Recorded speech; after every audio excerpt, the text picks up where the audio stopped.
Now we're doing cue list. What a cue list is if you look on your home screen, you hit your menu button, like we've done so many times before, and you're going to go to P1, cue list. Our cue list makes it very, very easy to transition from song to song. If you have effects on any of these songs, you want to make sure to hit your loaded effects, because what happens is you can go ahead and hear the difference. I've used a lot of effects on this song.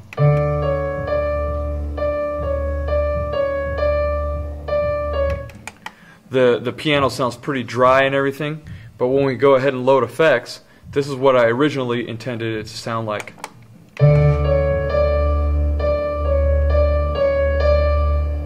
You can hear the reverb on that, and that's basically what that is. It includes all your loaded effects, your insert effects and your master effects are all loaded when you go ahead and load effects. You always want to click that because a lot of your music usually is affected, and it's going to sound a lot better. You can repeat these songs. So let's say that I want song 000 to be played not only once but twice. Now what you can do is you can go ahead and repeat that.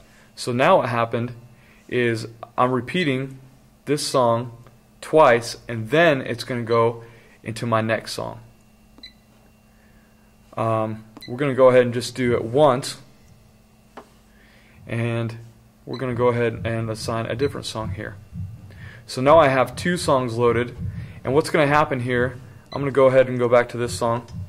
We're going to go ahead and let it play through. I'm going to fast forward here.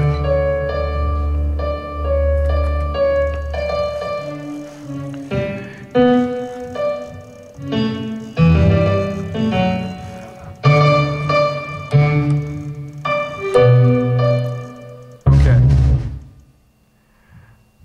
So you can see that our song is almost about to end. Goes right into our next song. And our next song, these little indicators here, these are the measures. You'll know how long the song lasts because you're going from measure 1 to 390. So when you see this at 390, you know that the next measure, 391, is going to be played or measure 91 is that's where it's going to trigger this song, the next song to play. And then after this song, you know at 509, measure 509, the next song is going to play, or it's going to end, which is indicated here.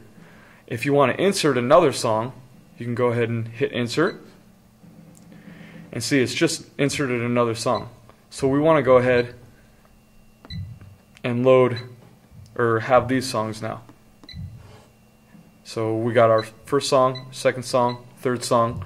We know exactly what time the measures or the song is going to start, and what time the song is going to end, because that next measure is when they end. So that's how you do that. The cue list is very, very useful when you want to do seamless transitions. I would suggest programming your transitions. Make sure the musicians know exactly where you're going if you're ever going to use this.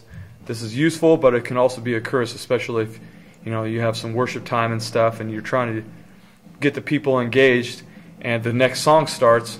You have to follow the song because obviously the keyboard doesn't really wait for anybody. Another thing to note is your BPM up here. If any of these songs have different BPMs or beats per minute, different tempos, I'm saying the same thing over and over, just in different ways. You want to make sure to adjust that accordingly. So you know that at let's just say 88, I know that this song is about to end because obviously I've just told you that it's going to end and it's going to start this song at this measure right here. So we're really close. So what we're going to do is we're going to go ahead and adjust the BPM to the right tempo, so that way when we go ahead and hit play, we know that it's going to be the right tempo now.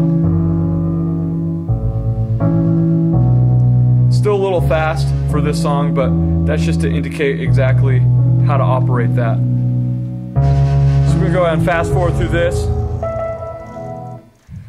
And we know it's about to end here. So I'm going to go ahead and speed it up again because this next song is a lot faster. So now it's going to go 105. Once it hit 106, it's going to change to this song. And now. There we go. So that's a really good example of what your cue list does.